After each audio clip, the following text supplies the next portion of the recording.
আমি আমার পূর্বপুরুষদের জায়গা সংক্রান্ত বিষয়ের কারণে যেহেতু আমি ওয়ারিশ হই 2024 সালে আমাকে একবার বাংলাদেশে আসতে হয়, এসেই আমি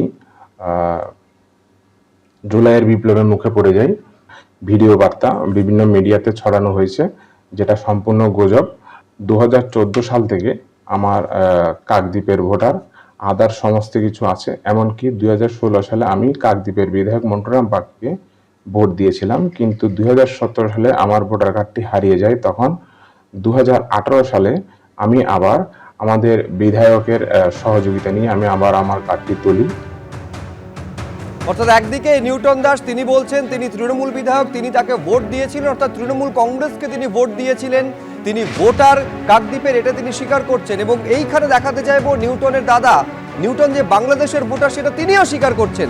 তিনি বলছেন নিউটন দাসের জন্ম বাংলাদেশে, স্বাভাবিকভাবেই সে তো বাংলাদেশেরই ভোটার।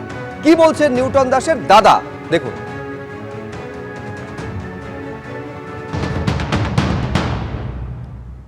এসেছিল 2000 করোনার পরে এসেছিল, ওদের নামে জায়গা ছিল, ওরা জায়গা ভাগাভাগি করার পরে আর এখানে থাকে না।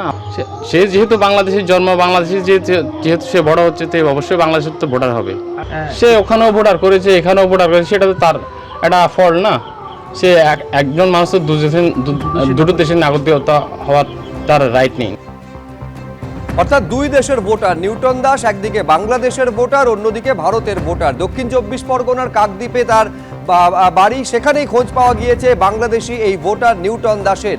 বাংলাদেশে অগস্ট আন্দোলন অর্থাৎ কোটা বিরোধী যে আন্দোলন, সেই আন্দোলনের অন্যতম মুখ ছিলেন এই নিউটন দাস। সেই সংক্রান্ত ছবিও ইতিমধ্যেই ভাইরাল হয়েছে। নিউটন দাসের একদিকে বাংলাদেশের ভোটার এবং অন্যদিকে ভারতের ভোটার, একই সঙ্গে সে তৃণমূল ছাত্র পরিষদের সক্রিয় কর্মী বলে অভিযোগ তোলা হচ্ছে বিজেপির তরফে। এই অভিযোগের সপক্ষে একাধিক ছবিকে পর্যন্ত বিজেপি সামনে নিয়ে এসেছে। কি বক্তব্য, কি অভিযোগ বিজেপির, দেখব।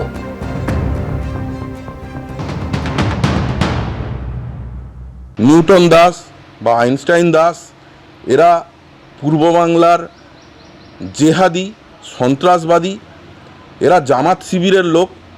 এরা ওখানে হয় রফিকুদ্দিন শেখ, নাহলে আলিমুদ্দিন শেখ, এরকম ব্যক্তিরা ভারতবর্ষের কাঁটাতার পেরিয়ে তৃণমূলের সহযোগিতায় কাকদ্বীপে আসে, তৃণমূলের সহযোগিতায় ভোটার লিস্টে নাম তোলে।